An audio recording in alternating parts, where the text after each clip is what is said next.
E aí, people? Nossa aula hoje vai ser bem legal, bem legal.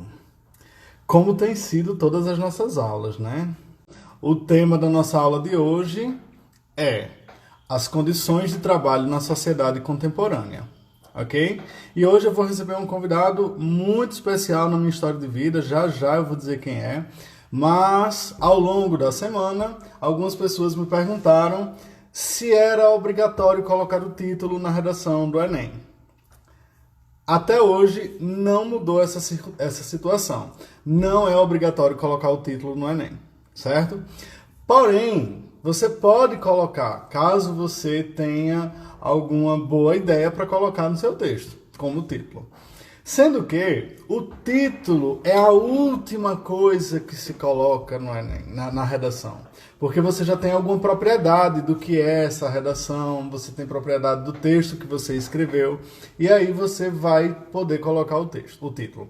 Porém, não coloque títulos grandes, não precisa pular linha do título do título para o texto.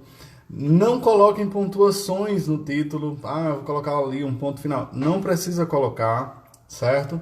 A única coisa que você precisa fazer é ser criativo. Mas que essa criatividade não seja uma coisa extraordinária demais a ponto de o corretor do Enem não se satisfazer com o que você está escrevendo, tá certo?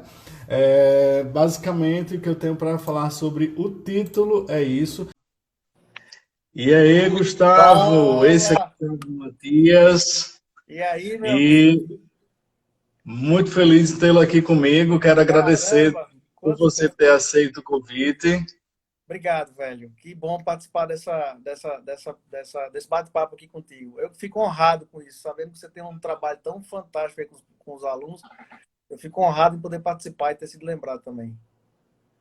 Ô, querido, mas a gente lembra de pessoas que têm muito para contribuir, né? E você é essa pessoa que vai discutir aqui com a gente é, um tema que é muito importante na nossa sociedade para que nós possamos ampliar o nosso conhecimento sobre esse tema, né?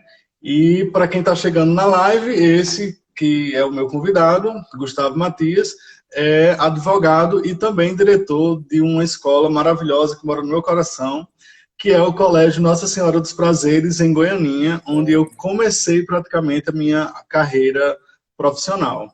obrigado. A escola serviu como um divisor de águas na minha vida, e depois do CNSP, eu sou um professor melhor. Muito Ô, obrigado pela rapaz, que coisa oportunidade, boa. Gustavo. Valeu, velho. Eu agradeço demais também. Obrigado pelas palavras. Eu acho que, na verdade, se a gente for ficar falando sobre isso, essa amizade que a gente criou, acho que a gente passa a live inteira discutindo sobre isso, né? Falando sobre isso. Mas, assim, vamos para cima. Tamo junto. Vamos para cima. E aí, Gustavo, eu queria saber qual é o seu ponto de vista. Ah, é, Eu gostaria de saber qual é o seu ponto de vista sobre o tema que a gente está discutindo hoje. O tema, eu até já passei para você, né? A condição, são as condições do trabalho na sociedade contemporânea. Né? Você viu ali os textos que eu mandei para você, né? Que os alunos também têm acesso. E aí eu gostaria de saber de você como você vê é, essa empregabilidade ou a falta de empregabilidade no Brasil e, diante dessa situação, essa uberização, né, que é um termo que está em voga sim, agora, sim, essa sim. uberização do trabalho. E aí eu gostaria de que você, como advogado e como empreendedor, né, empresário aí, você pudesse colocar o seu ponto de vista para que os alunos também possam ter essa amplitude no olhar. Legal. Acho que eu ia pegar só um minutinho para falar um pouco desse background que me trouxe até aqui, né? De ter sido lembrado por você. Eu comecei minha vida, casei aos 19 anos e comecei minha vida muito cedo. Né? E aí a correria do dia a dia foi muito gigante, né? Eu venho de uma família de empresários. Meu pai, apesar de não ser um empresário propriamente dito, mas ajudou muito a minha mãe, que foi a fundadora da escola.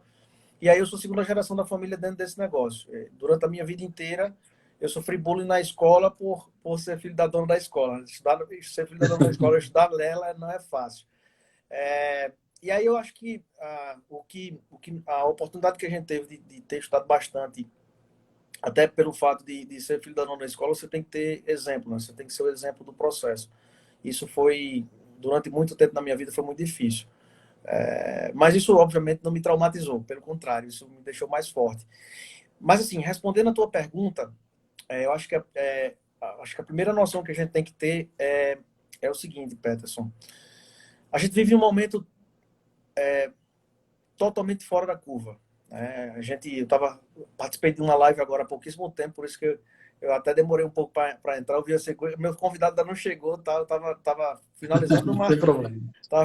uma outra live discutindo sobre economia, né? Que é o que eu tenho realmente muito interesse e pesquiso bastante. Os Estados Unidos, por exemplo, eles tiveram a maior curva de crescimento de desemprego da história nas duas últimas semanas.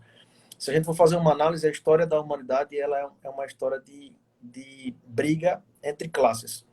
A classe que se chamava classe operária e a classe, vamos dizer assim, burguesa, se a gente for levar uma linguagem de revolução industrial. Se Fazendo uma análise muito clara de uma linha do tempo, para a gente entender as condições de emprego, a gente precisa discutir sobre uma linha do tempo que eu acho que é importante. Então, desde aquela época em que não havia cidade, né? Em que não havia, em que a sociedade era dividida em grandes aglomerados de terra, a gente tem o surgimento de uma classe que foi a classe burguesa, que ela veio trilhando a oportunidade de se ganhar dinheiro. Obviamente com uma ruptura muito forte da Igreja Católica naquela época, e uma ruptura muito forte de como as coisas poderiam ser diferentes se as pessoas tivessem oportunidade.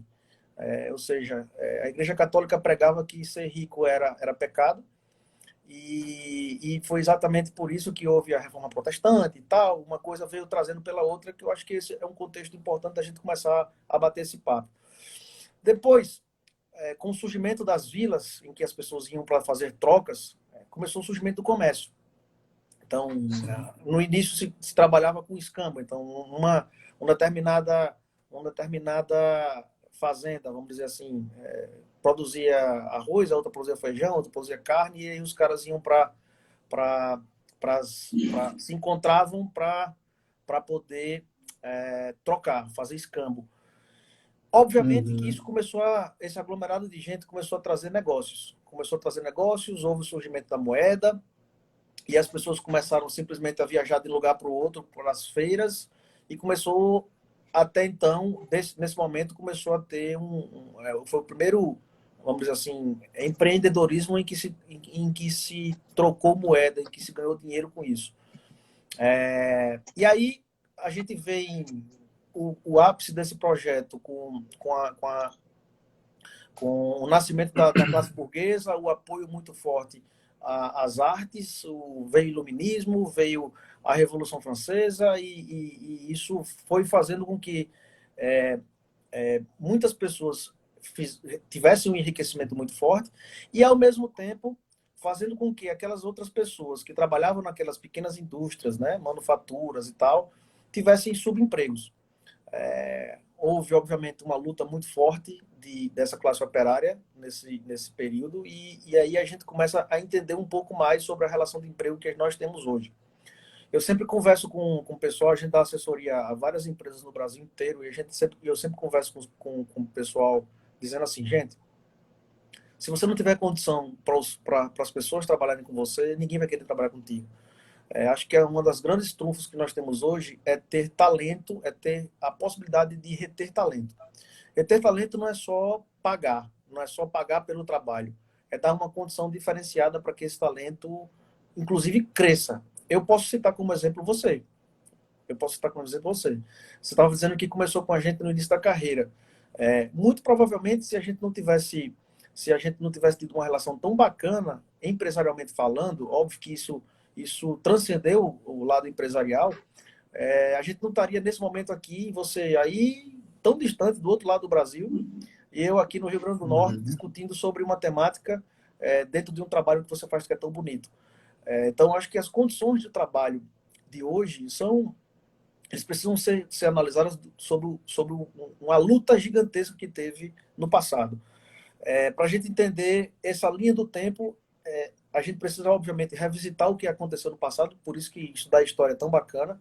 E aí a gente começa a entender o seguinte: a modernização do processo, a indústria 4.0, ou seja, a quantidade de tecnologia que a gente tem hoje dentro do processo, a quantidade de pessoas que precisam estudar coisas que não necessariamente existe curso de faculdade para fazer, as oportunidades que surgem no mercado, sob o ponto de vista de a empresa que precisa fazer investimento em tecnologia, e para fazer investimento em tecnologia, paradoxalmente, ela precisa fazer com que menos pessoas trabalhem, porque investir em tecnologia é muito grande, e com isso você acaba tendo um ápice desse processo com o que você chama de uberização do trabalho. Ou seja, pessoas que trabalham por si próprias, sem relação de emprego, sem ter um chefe especificamente, mas sem ter uma relação trabalhista, que foi tanta luta para que a gente chegasse até isso.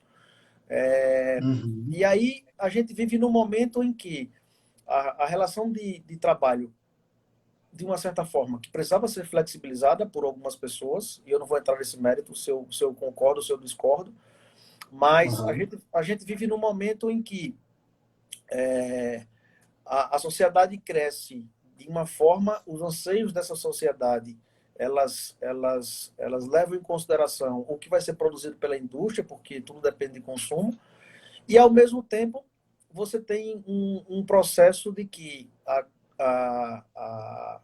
arranjar um emprego na sociedade moderna é cada vez mais difícil. Porque, de um lado, você tem gente que é super talentosa, mas que não teve a oportunidade de entrar, está na universidade.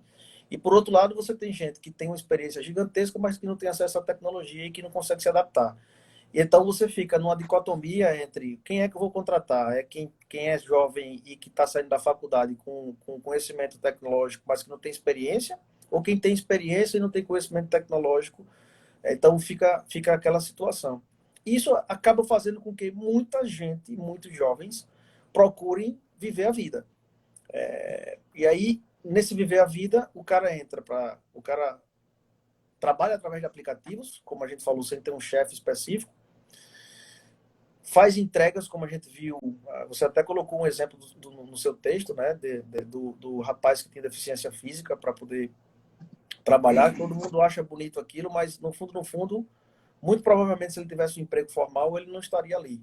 Mas eu não quero dizer que isso não é importante. Eu acho que os aplicativos e a tecnologia eles têm uma importância gigantesca sobre esse ponto de vista de dar oportunidade a quem não está tendo, ou seja, o cara trabalhar por conta própria e ele fazer o salário dele. Mas, ao mesmo tempo, nós vivemos num momento de extrema complexidade, em que 3 milhões de pessoas foram demitidas e deram entrar no seguro-desemprego agora nos Estados Unidos. O que move o mundo é consumo, Peterson. Se você não tem consumo, você não tem. A indústria não gera emprego, não fabrica, a empresa, a mineradora não vende minério porque não produz geladeira. Ou seja, a vida da gente hoje, mais do que nunca, é focada em consumo. É por aí. Mas vamos conversar, porque se você não tomar a palavra, você sabe que eu vou falar aqui 1 hora sem parar. Mas não tem problema que você fale. Na verdade, assim, uma questão que a gente tem de discutir, né? Deixa eu só fazer uma contextualização aqui rapidinha, Passa, Gustavo, passa. para que as pessoas entendam essa sua referência sobre o texto que eu coloquei ali, né? Sim, sim, sim. Porque, assim, a maioria tem acesso aos textos, mas tem muita gente que entrou aí que não tem acesso aos textos. Certo. No texto da proposta de redação, eu coloquei um cadeirante que em São Paulo faz entrega por esses aplicativos, né? E que existem pessoas, como o Gustavo falou aí, que parabenizam isso, e por outro lado tem pessoas que também criticam justamente por ele não ter uma oportunidade mais consolidada, né? E na sua fala, Gustavo, você disse assim, que ele não tem um chefe, ele próprio faz o seu salário.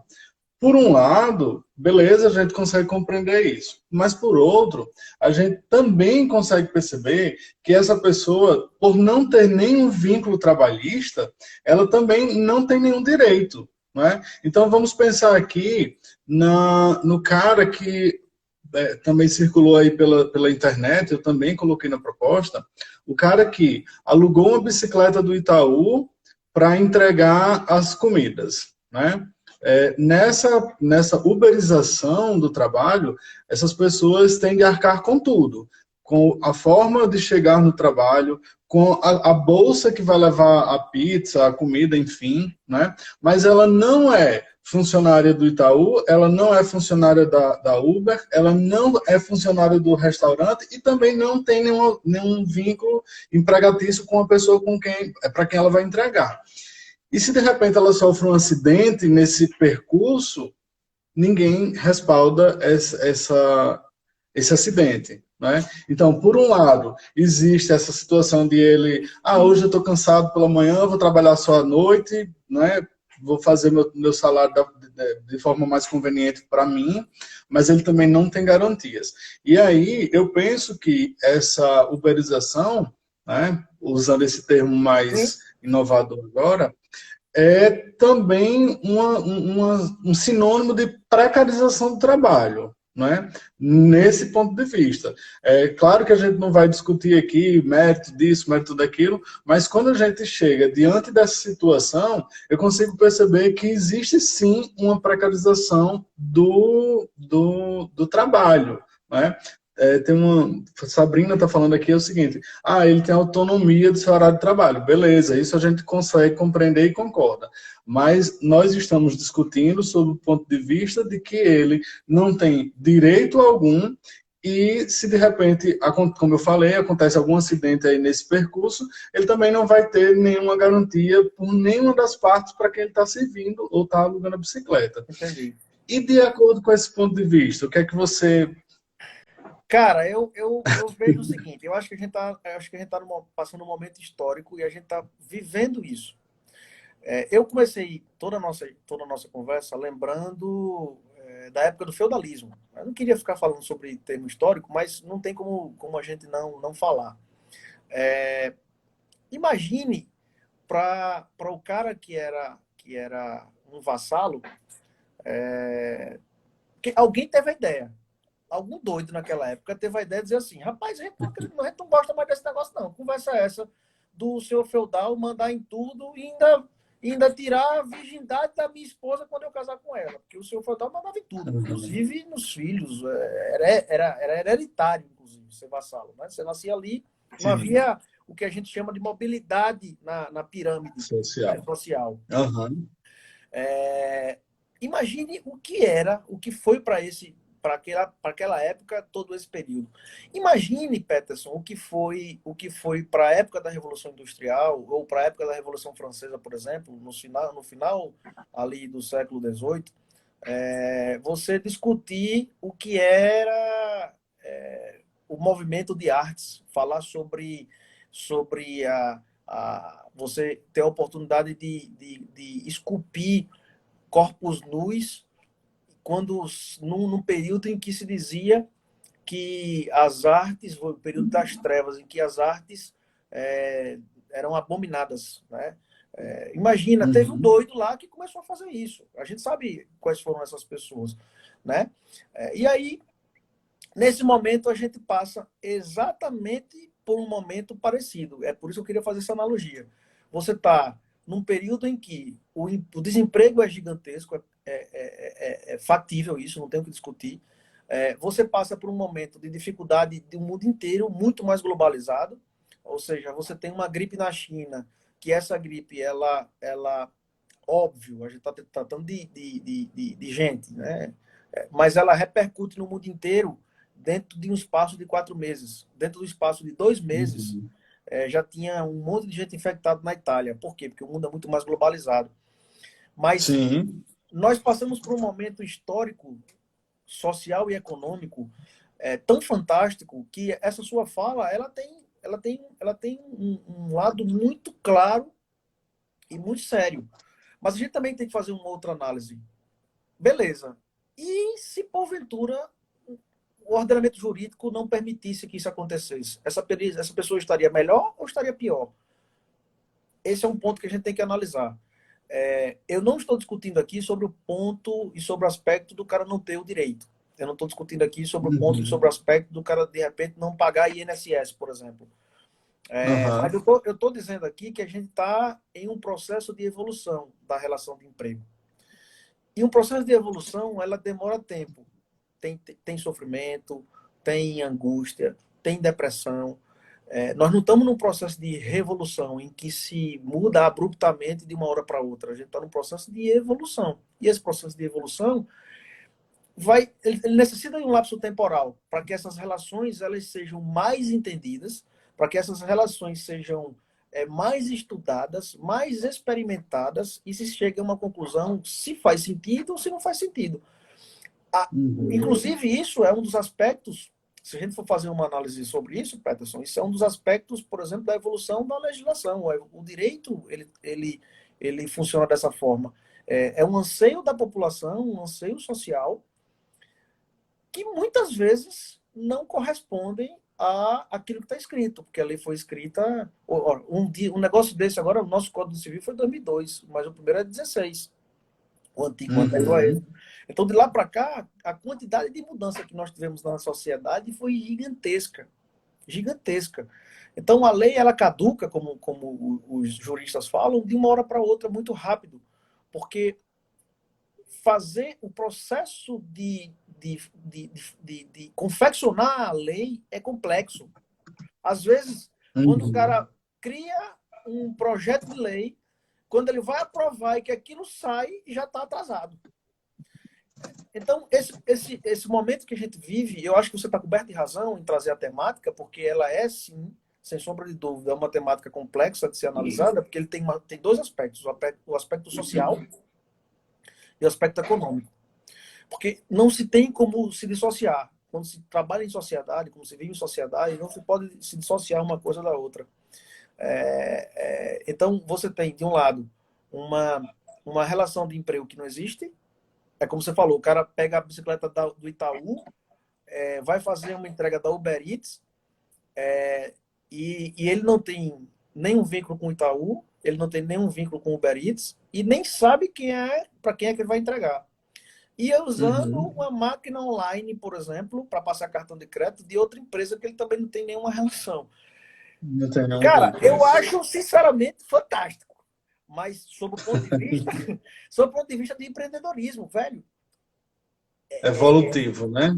Cara, isso é fantástico. Mas assim, eu concordo que a gente tem que achar uma sistemática. Pô, não, cara, você tem que dar um jeito de pagar sua previdência, uma previdência privada, que a previdência social da gente tá aniquilada. Eu nem converso isso nem com minha filha, que já tem 20 anos. Minha filha, guarde seu dinheiro, porque se for depender para se aposentar pela previdência social, você não vai se aposentar. Provavelmente a sua geração vai ficar fora disso. Então, essa é a questão. Meu ponto de vista acho fantástico, acho maravilhoso, mas a gente está no limbo. A gente está num processo de evolução dessa relação em que a gente não sabe exatamente qual é a melhor saída. Se é contratar por CLT e durar pouco, ou é o cara ter a liberdade de fazer o horário dele, liberdade de correr atrás do sonho dele e correr atrás. Porque eu conheço muita gente que, se não tivesse, por exemplo, a oportunidade de trabalhar num aplicativo como motorista, eu não sei o que o cara estava vivendo. Então, isso também tem que ser pensado. Eu entendo.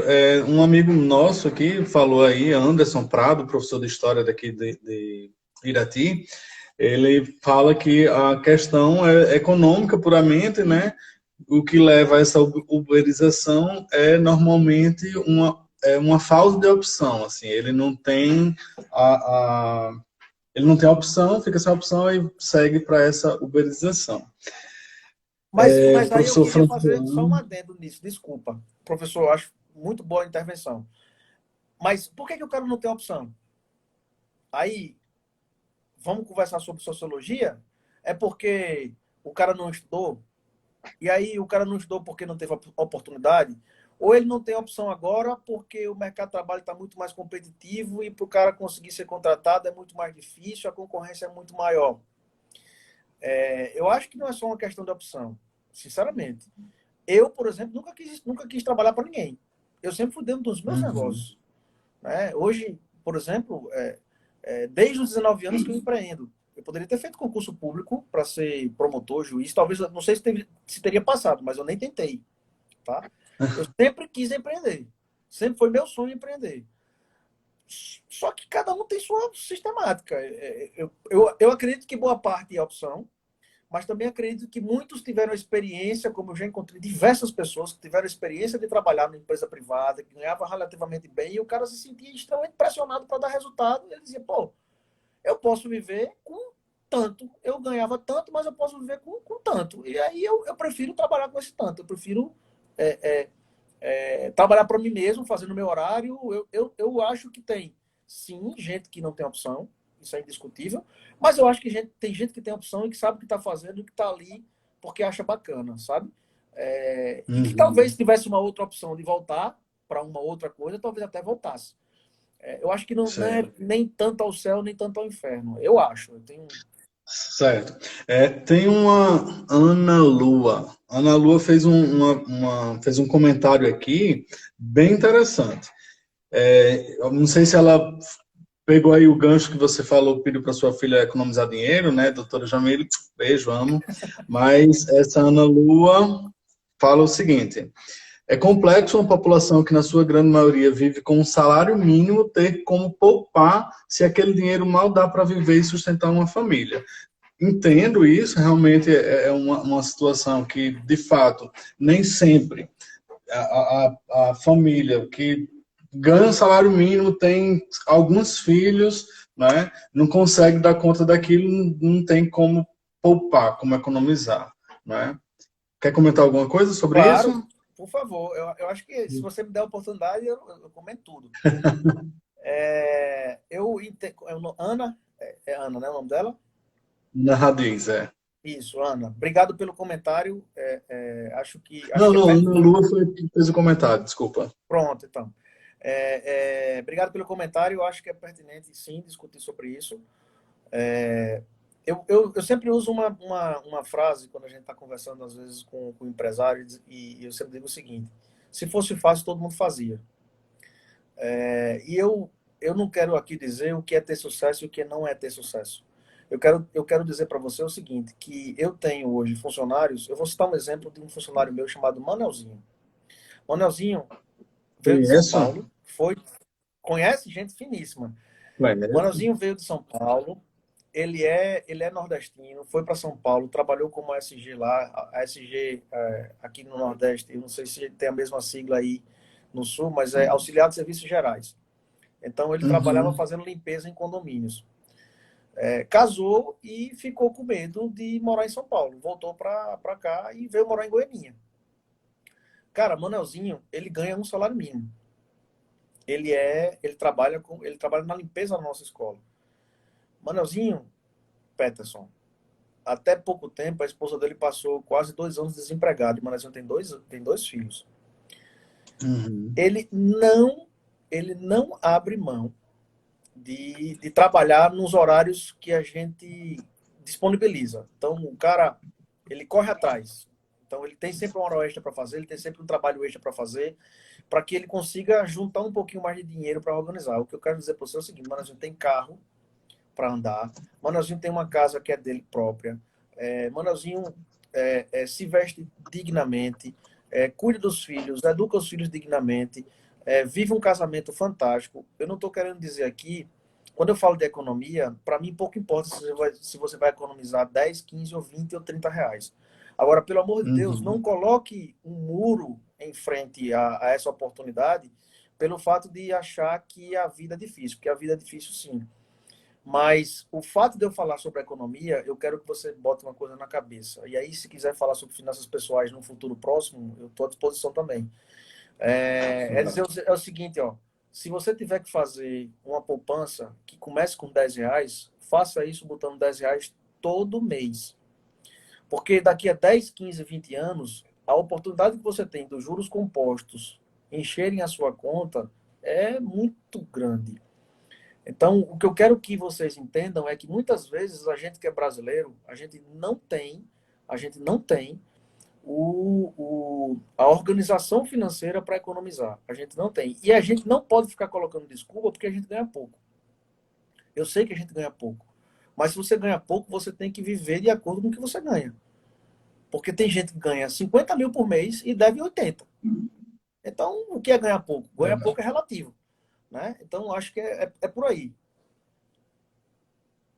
Eu entendo demais, assim. É claro que quando a gente pega um exemplo pessoal, né, Isso. a gente está vendo uma situação específica, mas que políticas públicas podem atender a Sim, várias outras claro. pessoas, Concordo né, na, plenamente. na busca desse sucesso, né? Concordo plenamente. Eu acho que Tem isso. tanto esforço, assim, não Claro, sei. claro. Eu não entrei na seara disso, sabe? Eu concordo. Eu não estou dizendo que Aham. R$ 1.000 é um salário digno, não. Pelo contrário, eu acho que tem que ter muita coisa. Acho que a gente precisa evoluir pra cacete, sinceramente. Acho que a gente tem muita coisa para evoluir. Eu não queria fugir ao tema do projeto, porque se a gente for sempre. A minha questão toda é a seguinte, Peterson. Durante a minha vida inteira, eu nunca tive a oportunidade de colocar culpa em governo. Porque Uhum. colocar culpa em governo não resolve o problema de ninguém. Não paga conta e a gente fica discutindo coisas que não trazem absolutamente resultado nenhum, na minha opinião. E eu respeito a opinião de quem adora discutir. E você sabe que eu gosto. Eu gosto de conversar sobre isso. Mas eu sempre tive uma blindagem para dizer o seguinte: eu posso construir o meu futuro. Eu consigo construir o meu futuro. Eu vou construir o meu futuro. Só que muitas vezes as pessoas falam isso e não se movem. Então, eu posso dizer para você o seguinte: se mova. A vida é difícil, mas se cada um fizer o que. Pô, se a gente for fazer uma análise de onde você saiu, pô, vamos fazer uma análise de onde você saiu. A gente discutiu já sobre isso. Quantas pessoas, Aham. quantas pessoas chegaram longe lá no interior do Rio Grande do Norte, de onde você saiu? Né? Se a gente Isso. for fazer uma análise hoje da minha cidade, por exemplo, que eu moro, que a gente empreende por aqui também, são 25 mil habitantes. É fácil. Hoje a gente tem mais de 100 funcionários aqui, só nessa cidade, em uma das nossas empresas. Então, nascemos em berço de ouro? Zero. A gente construiu tudo do zero. Uhum. Agora é suor. Uhum. Entendo. Entendo.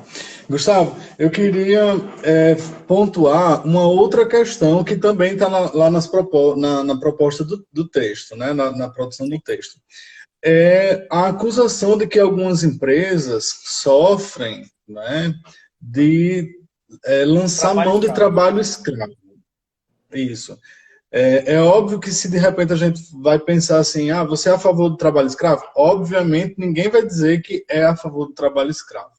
Mas o trabalho escravo, ele se modernizou. Ele não é mais aquele trabalho que a pessoa está acorrentada, está levando chicotada. Né? O trabalho escravo hoje se vê a partir da perda de dignidade do ser humano. Sim. Né?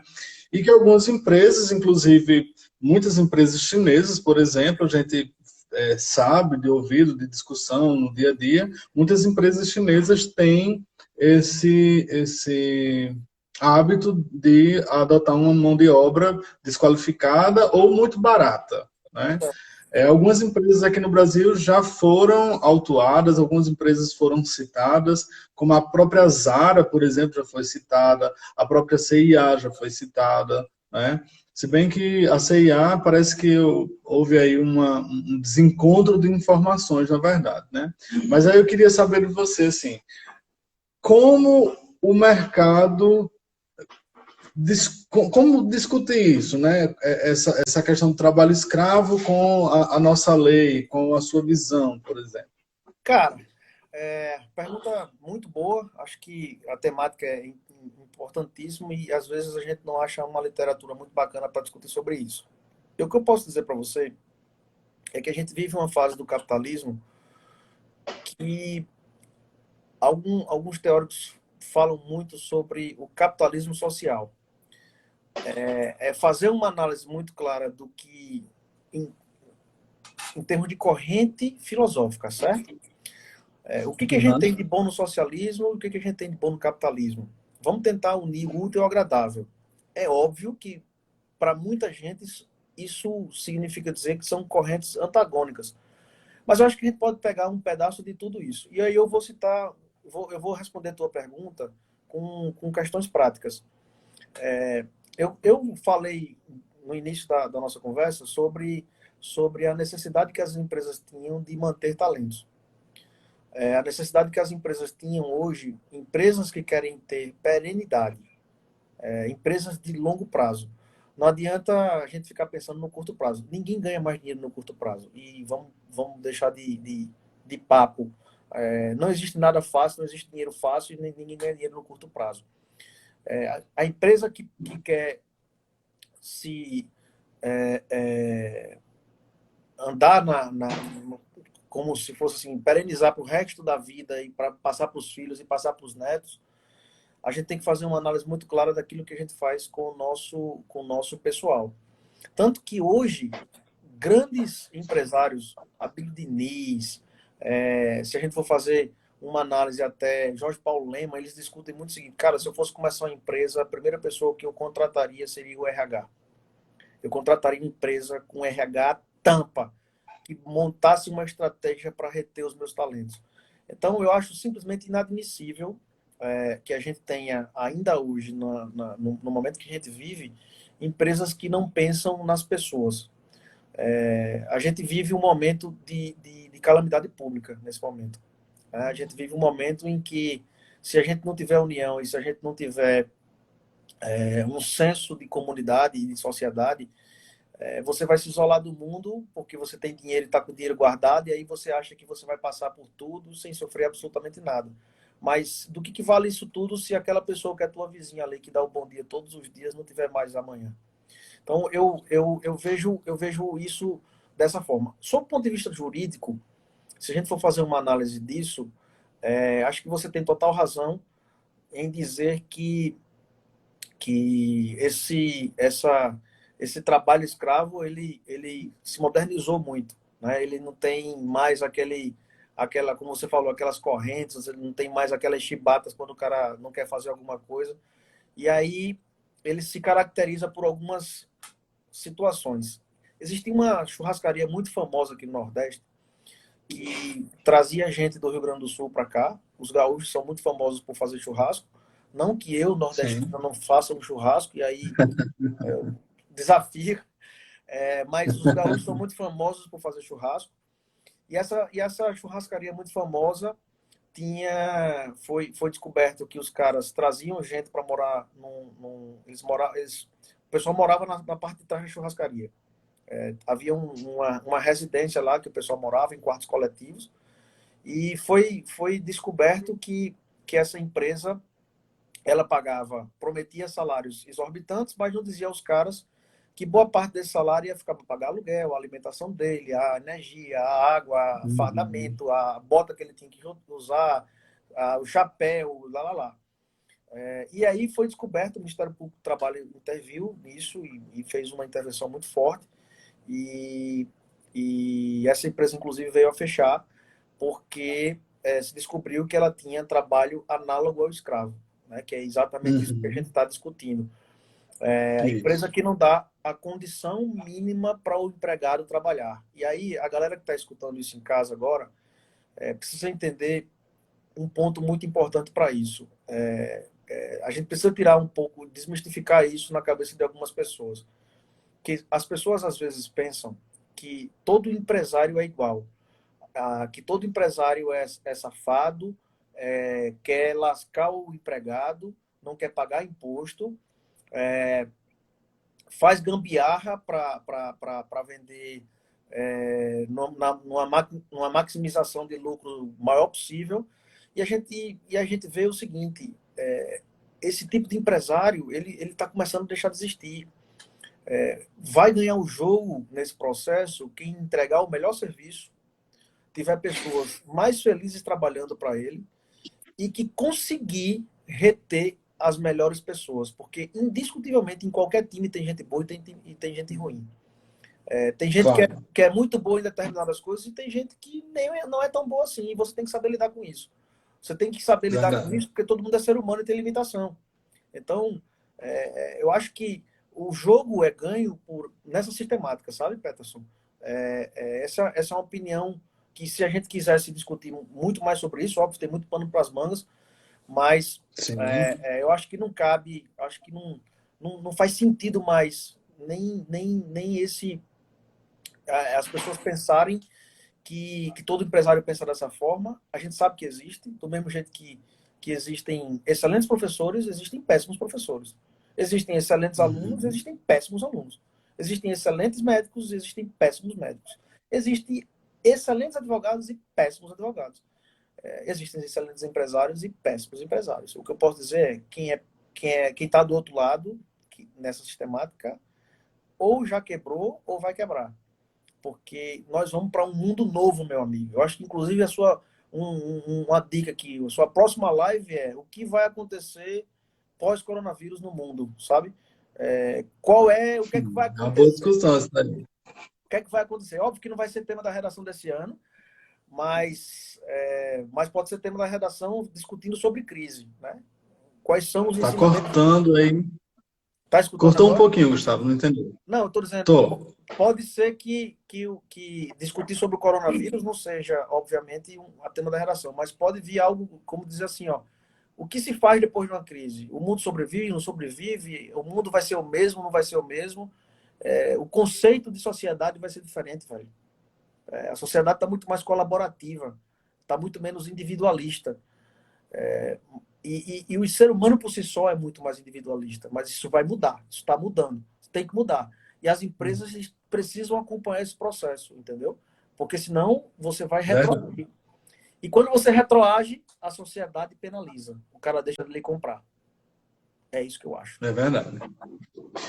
Eu gostaria de pedir que quem tiver pergunta pode colocar aí, certo?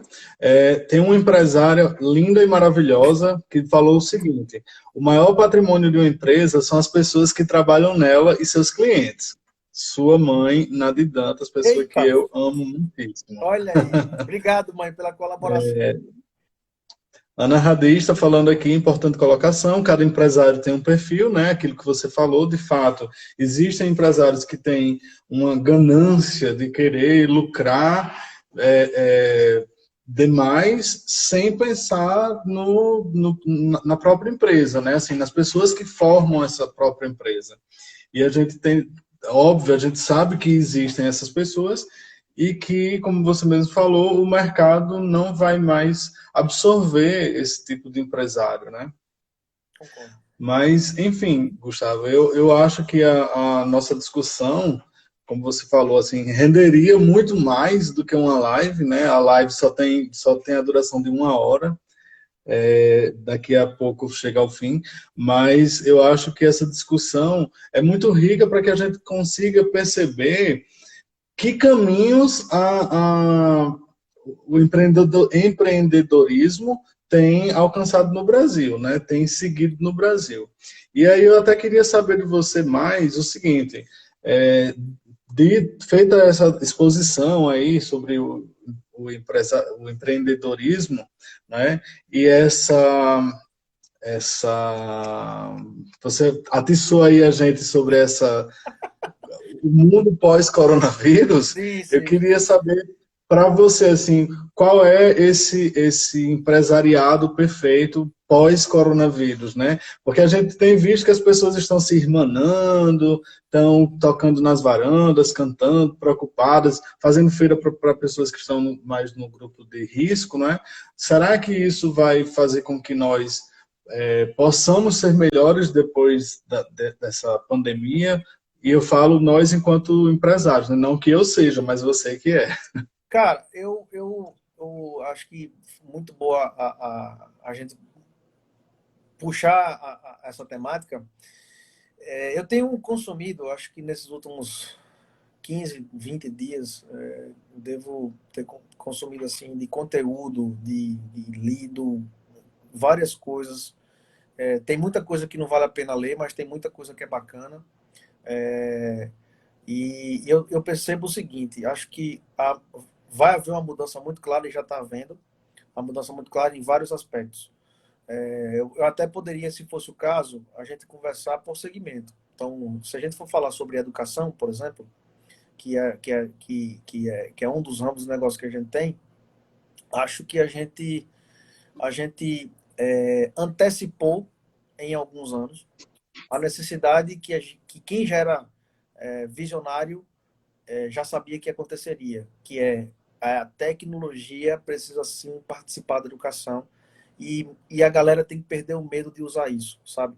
A galera tem que perder o medo de usar a tecnologia para nos auxiliar, porque, Peterson, em um mundo em que cada um aprende de uma forma diferente, você aprende diferente de mim, eu aprendo diferente de você, que aprende diferente da minha mãe, que aprendeu diferente de Joelma, que aprendeu diferente de Sabrina Fonseca, que está ali, que é nossa ex-aluna e tá trabalhando, está mandando algumas coisas aqui. Eu acho que cada pessoa que aprende diferente, não tem como um professor dar uma aula generalista, porque o professor, quando entra na sala de aula com 30 alunos, ele tem que dar um script. Ele tem que dar um script, ele tem um planejamento, mas não necessariamente cada aluno que está ali vai ter a mesma percepção da aula que o professor passou. Cada aluno tem uma percepção diferente. E a gente só consegue vencer esse jogo se for com tecnologia, velho. É a tecnologia que vai nos auxiliar a dar a percepção mínima daquilo que a gente gostaria que tivesse sido dado na aula presencial. E eu não estou dizendo aqui que o mundo vai virar 100% EAD, não. Acho que o trabalho do professor ele vai sempre existir. Mas acho que o trabalho do professor ele vai ter que ser muito mais um assessor do que um vomitador de conteúdo. Eu vou lá porque eu tenho que dar o conteúdo aqui, tem que dar 10 páginas do livro agora, o capítulo não sei das quantas, tem que dar. Não é assim, sabe? Eu acho que isso vai mudar. Isso vai mudar também, velho, a oportunidade que a gente tem, por exemplo, de fazer uso da tecnologia para, imagina como é difícil fazer reunião de paz. Coisa simples, reunião de paz. É difícil pra cacete. Agora você imagina se essa reunião pudesse ser transmitida ao vivo pelo canal de YouTube da escola. Todo mundo na sua casa. Pode até não ter interação que a gente precise. Pode até não ter interação que a gente precisa. Eu tô criando um exemplo aqui, eu tô criando um cenário.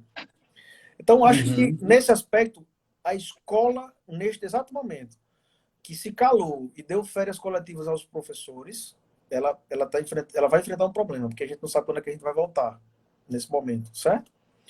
Ou seja, o que eu quero dizer é o seguinte, tem uma curva de aprendizagem. Uma curva de aprendizagem. Essa curva de aprendizagem, em um momento, ela precisa começar. Ela está lá no V0. Quem já começou, já não está no V0, já está aqui, ó. E aí, quem vai andando. Essa curva, ela é uma curva de aprendizagem. Então, esse é um ponto. Acho que a educação ela vai fazer muito mais uso da tecnologia do que antes. Os professores precisam se adequar a isso e sair da zona de conforto, porque a gente sabe que o professor gosta de zona de conforto pra cacete. E aí eu não estou fazendo uma crítica, não estou fazendo uma crítica por crítica, eu estou fazendo uma crítica com conhecimento de caso. Eu não estou dizendo que em todas as profissões não são assim, mas como eu estou usando o exemplo da educação, eu estou falando. Eu não estou falando mal de absolutamente ninguém, só estou dizendo o seguinte, a gente tem professores que estão extremamente inovadores, que se adaptam muito fácil, que correm atrás das coisas, que fazem aulas diferentes, mas a gente tem aqueles professores que dão as aulas exatamente iguais, com as mesmas piadas há 10 anos. Pô, é foda. Isso não cabe mais. Então, eu acho que na educação a gente tem isso. Se a gente for fazer uma análise do nosso hábito de consumo, e aí eu vou falar um pouco sobre vários hábitos, eu vou falar para você que mais do que nunca a sociedade aprendeu a comprar online.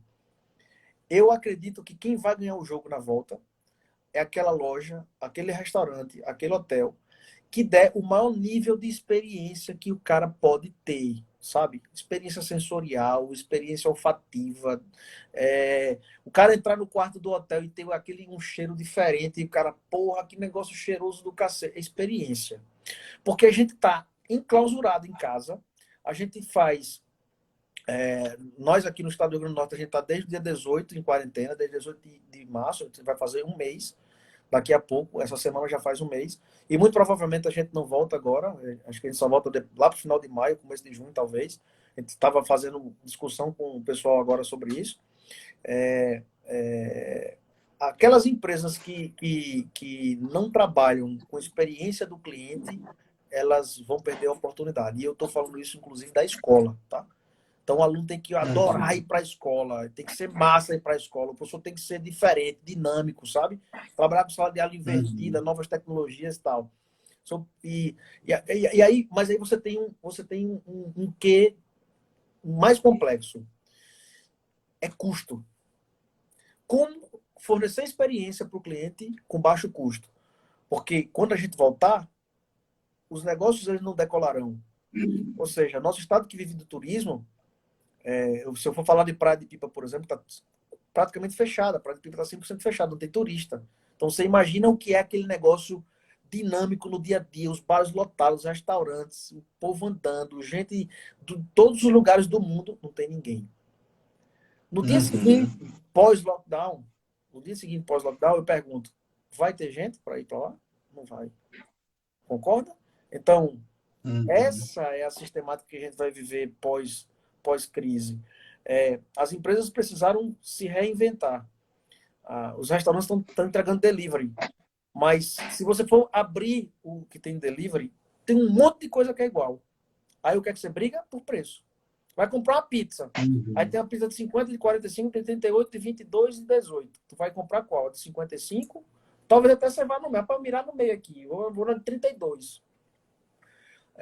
Então, eu acho que tem muita inteligência dentro desse processo. Por exemplo, numa das empresas que a gente tem, que é uma empresa de uma indústria de produtos congelados, né, que a gente fabrica pizza, a gente saiu 100% dos shoppings, quando a gente sabia, a gente já tinha feito essa leitura, então a gente saiu 100% dos shoppings, e a gente desenvolveu um produto que a gente já vendia pizza congelada, e aí a gente criou um formato que a gente tem um forno que ele faz a pizza em 1 minuto.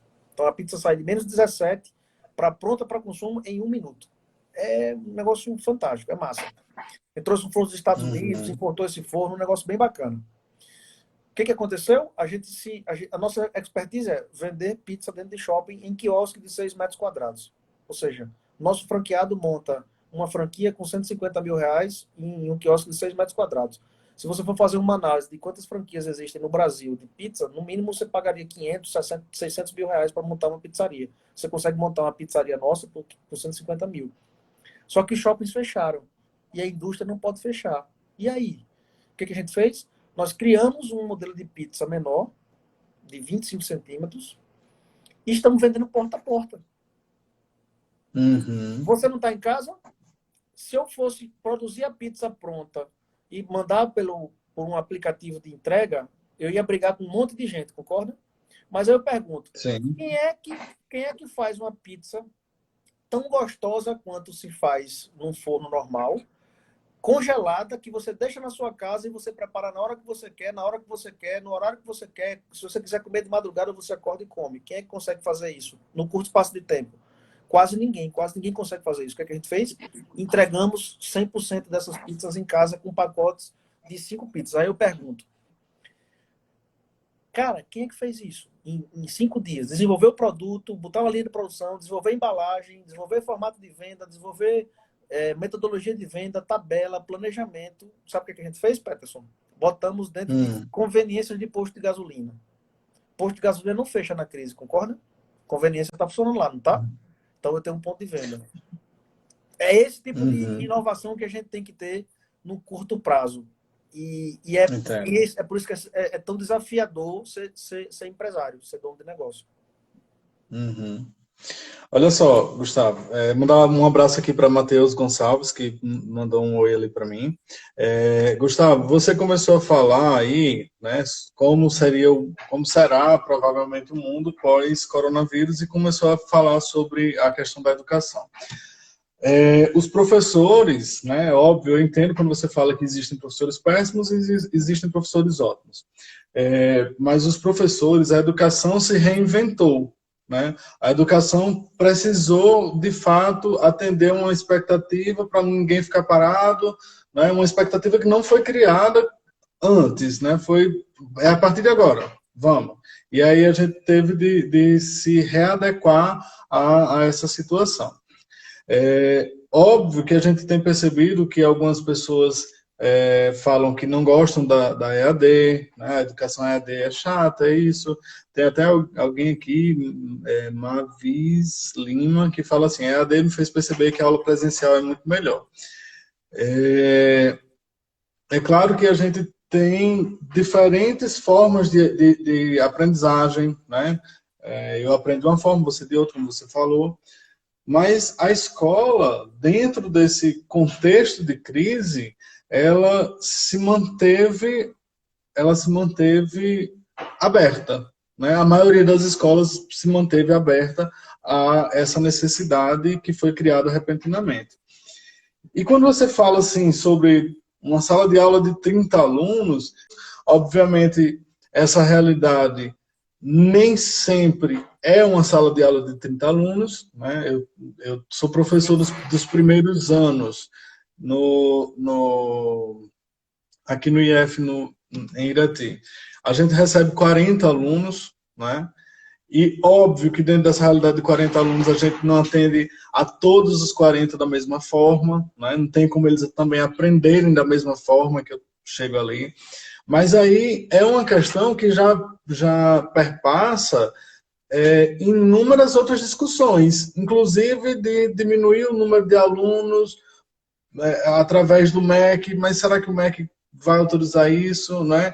Vai abrir mais turmas, entende? Então, existem questões pertinentes a essa discussão que, infelizmente, a gente também não vai ter tempo para discutir tudo aqui agora. Tá. Mas quando a gente olha para a educação, né? Eu vou pegar só esse ponto aqui que você tocou.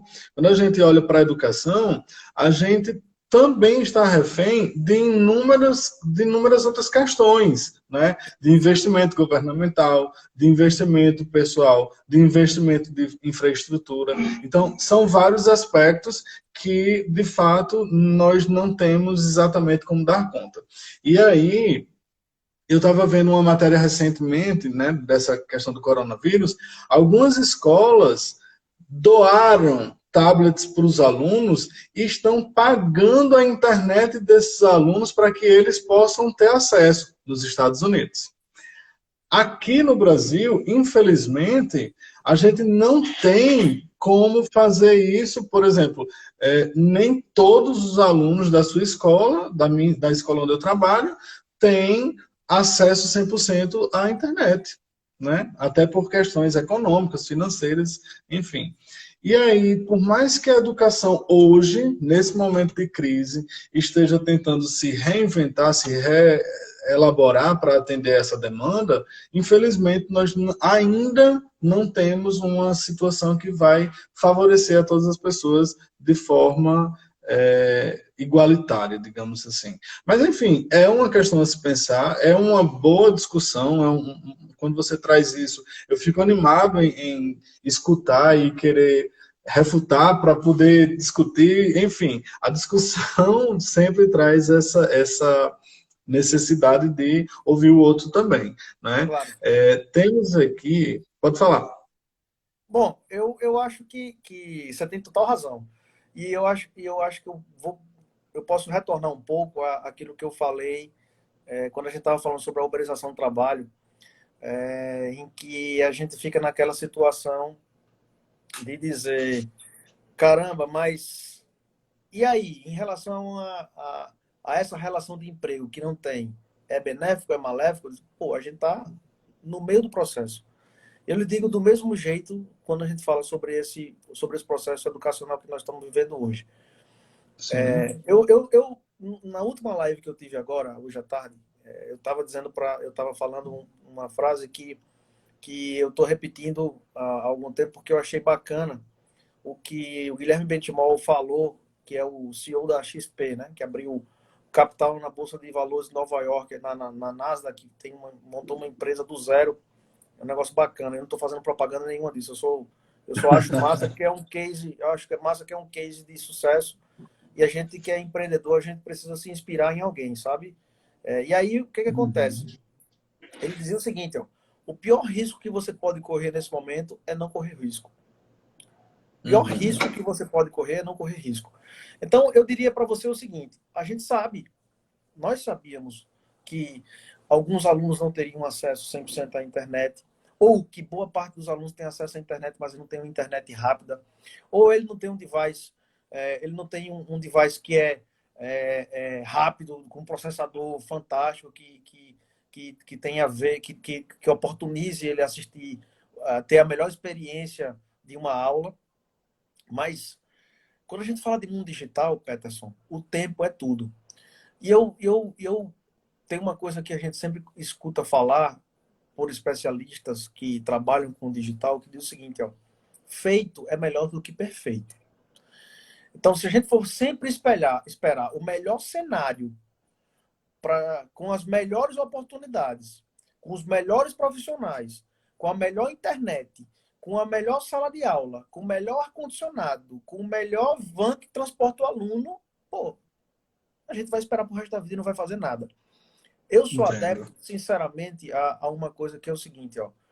Acho que a gente tem que fazer alguma coisa diferente do que nós fazemos. Porque os nossos resultados educacionais, estou falando disso em nível de Brasil, Uhum. indiscutivelmente, são aquém dos resultados educacionais de vários outros países. Nós precisamos mudar alguma coisa com aquilo que a gente tem, com as pessoas que nós temos e com os alunos que nós temos. A gente precisa mudar. Se a gente continuar fazendo a mesma coisa, a gente vai ter sempre o mesmo resultado. Os mesmos Então, resultados. eu acho que partindo desse princípio, eu tenho pleno conhecimento e entendimento do seguinte: o EAD ele veio para ficar. Quem não tivesse adaptando a isso vai passar por uma crise gigantesca nos próximos dias. Eu estou falando isso até de profissionais que estejam virando as costas para essa situação, porque eu sei que tem muita gente virando as costas para isso. E eu sei que tem muito aluno também virando as costas para isso, dizendo que é um saco, que não sei o que lá. Tem muito pai que reclama, porque meu filho está estudando em casa e é um saco, não sei o que lá. Eu sempre disse para os meus alunos o seguinte, gente, quem não tiver, quem não tiver um quesinho de autodidatismo, não vai conseguir se sobressair. Não é no futuro, não, é agora. Porque eu pergunto para você, Uhum. quantos cursos o IFRN já mandou você fazer depois que você passou no concurso?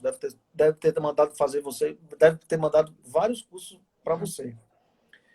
Mas se você não fosse atrás, e se você não fosse inquieto por si só, se você não tivesse se você não fosse um autodidata, ou seja, a necessidade e a possibilidade de se aprender sozinho, provavelmente você não estaria fazendo essa live agora, porque eu tenho certeza que o IF não pediu para você fazer live.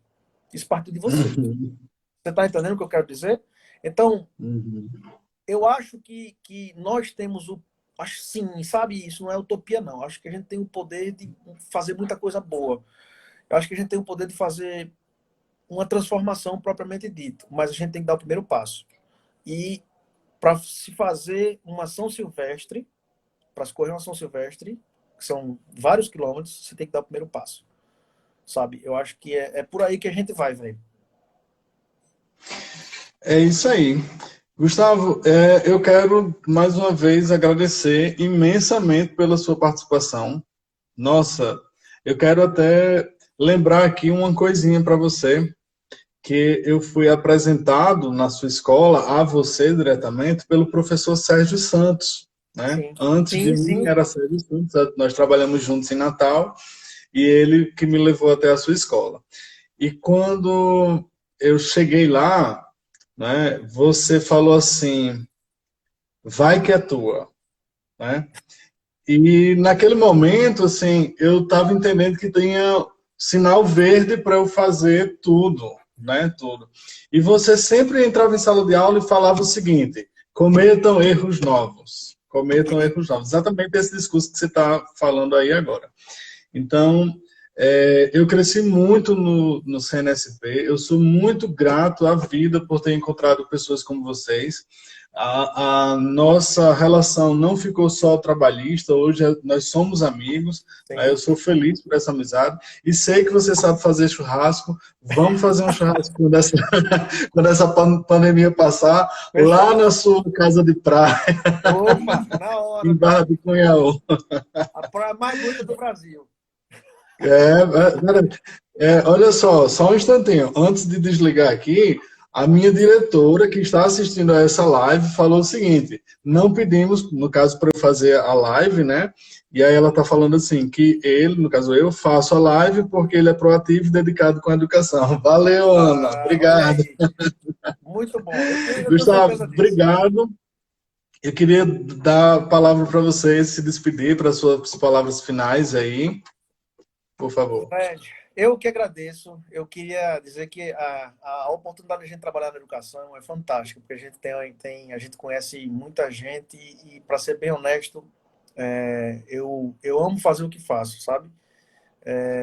Não sei se eu consigo fazer tão bem quanto acho que faço, mas acho que a gente tem a oportunidade de conhecer pessoas que podem transformar o mundo e é isso que você está fazendo, meu velho.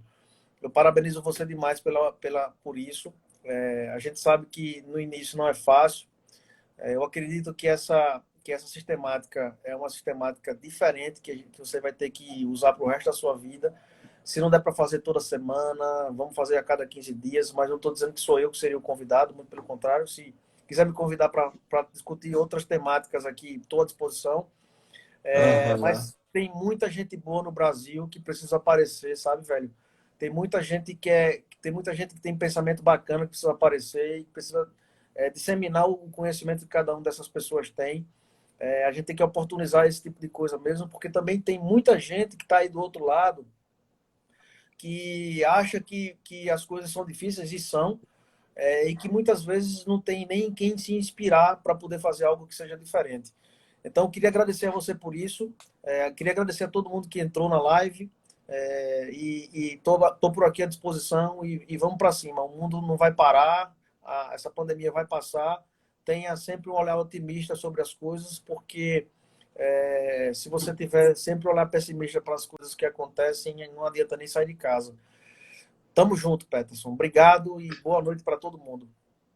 Valeu, querido. Muito obrigado mesmo. Joelma e Nadir, que disseram aí que me amam. O amor é recíproco, amo muito. E amo a doutora Jamile também, viu?